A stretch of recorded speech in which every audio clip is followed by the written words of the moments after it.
கர்த்தருடைய பரிசுத்த நாமம் மகிமைப்படுவதாக. இன்றைக்கு தாவீதுடைய குணாதிசயங்களில் 7வது காரியத்தை நாம் பார்க்க போகிறோம். தாவீது கர்த்தரால் அபிஷேகம் பண்ணப்பட்டவர்கள் மேல் தன் கையை போடுவதற்கு பயந்தவனாயிருந்தான். இந்த தாவீதை கர்த்தர் தான் அபிஷேகம் பண்ணினார். தாவீதுக்கு முன்பதாக இஸ்ரவேலிலே ராஜாவாக சவுல் இருந்து ஆட்சி செய்கிறார்.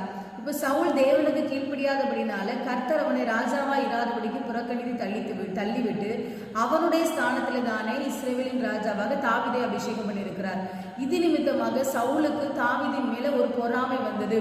பொறாமை வந்தது மட்டுமல்லாமல் அவனுடைய திறந்த பரிசுத்தாவி சவுலை விட்டு நஷ்டப்பட்டு போனது. அவன் தேவனால் விடப்பட்ட பொல்லாதாவி அவனை ஆட்கொண்டு அவனை வேதனைப்படுத்திக் கொண்டிருந்தது என்று நாம் கடந்த நாட்களில் பார்த்தோம்.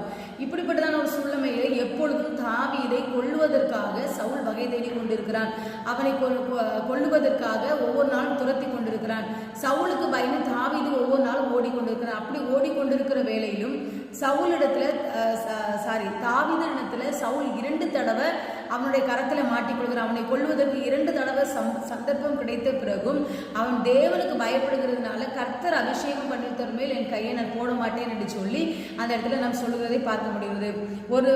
1 சாமுவேல் 24வது அதிகாரம் 1வது வசனத்தில் நாம் வாசிக்கும் போது சவுல் பெலிஸ்தரை பின்தொடர்வதை விட்டுட்டு திரும்பி வந்து தாவீது எங்கேரி வனாந்திரத்தில் ஒழித்து கொண்டிருக்கிறான் என்று சொல்லி கேள்விப்பட்டு தாவீதை கொல்லுவதற்காக சவுல் அவனை துரத்தி கொண்டு வருகிறதை நான் பார்க்க முடிகிறது. அந்த இடத்துல ஆண்டவர் சவுலை கொள்வதற்கு தாவீதுக்கு நல்ல சந்தர்ப்பம். ஒரு கெபியில தாவீதும் சவுலும் மட்டும்தான் இருக்கிறாங்க. சவுல் மலஜலாதிக்காக அந்த கெபிக்குள்ள போய் ஒதுங்குகிறான். அப்பொழுது கூட தாவீது அவனை கொள்வதற்கு மனம் இல்லாமல் அவனுடைய சால்வையை அறுத்து கொள்கிறான். அவனுடைய வஸ்திர தொங்கல்ல சால்வை அறுத்து கொண்டு திரும்பி சவுலத்தில் சொல்கிறான், என் ஆண்டவனே, இன்னைக்கு உண்மை கொள்ளுவதற்கு எனக்கு ஆண்டவர் சந்தர்ப்பத்தை கொடுத்தும் நான் உண்மை கொள்ளவில்லை. காரணம் தேவன் அபிஷேகம் பண்ணித்தர் மேல் நான் கையை போட மாட்டேன் என்று சொல்லி சவுலத்தில் சொல்கிறான். இன்னொரு இடத்துல 1 சாமுவேல் 26வது அதிகாரத்தில் வாசிக்கும் போது சவுலுக்கு பயந்து அவன் ஆக்கிலாமேட்டில் ஒழித்து கொண்டிருக்கிறத தாவீது ஆக்கிலாமேட்டில் ஒழித்து கொண்டிருக்கிற சவுல் கேள்விப்பட்டு அவனை பின்தொடர்ந்து வருகிறான். அப்பொழுதும் இந்த சவுல் அந்த ஆக்கிலாமேட்டில் பாளையமரங்கி அப்னேரோடு தன்னுடைய படைத்தலைவனாகி அப்னேரோடு கூட படுத்து தூங்கி கொண்டிருக்கிறான். நடுராத்திரியில தாவீதும் அபிசாயும் அந்த சேனைக்கு போகிறார்கள். அங்கு போகும்போது சவுளுடைய தலைமாட்டில் இருந்த தண்ணீர் சொம்பை ஈட்டியை மாத்திரம் எடுத்துக்கொண்டு இந்த தாவீது திரும்புகிறான்.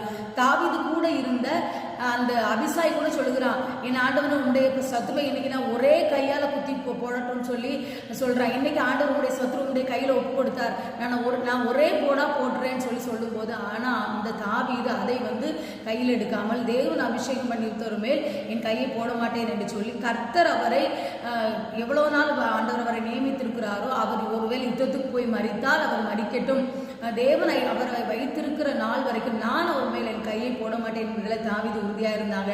ஆமாங்க, எனக்கு அருமையான தேவச்சனம், இன்னைக்குள்ள காலகட்டங்களில் ஊழியக்காரர்களை தேவனால் அபிஷேகம் பண்ணவர்களை விமர்சிக்கிறதற்கு, அவர்களை குற்றம் பிடிப்பதற்கு, அவருக்கு விரோதமாய் பேசுவதற்கு, அவர்களுக்கு விரோதமாய் எழும்புவதற்கென்றே ஒரு கூட்டம் எழுப்பிக் கொண்டிருக்கிறது.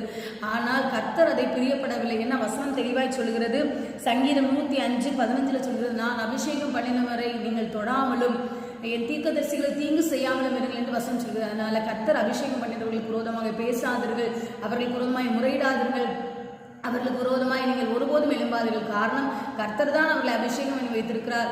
அவர்கள் ஒருவேளை தவறே செய்தாலும், உங்களுக்கு தீமை செய்தாலும் அதற்குரிய தண்டனையை கர்த்தர் பார்த்து கொள்வார்.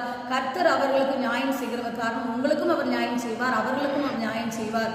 அதனால அபிஷேகம் பண்ணினவர்களை தாவீது எப்படி கை போடாதபடி அவர்களுக்கு விரோதமாய் பேசாதபடி நாவை காத்து கொண்டானோ, அவர்களுக்கு விரோதமாய் கையை போடாதபடி தன்னை காத்து கொண்டானோ, அதே போல இந்த நாட்களில் நீங்களும் காத்து கொள்ளுங்கள். இந்த வசனங்களை கொண்டு கர்த்தர் தான் உங்களை ஆசீர்வதிப்பாராக. ஆமென். Thank you. God bless you.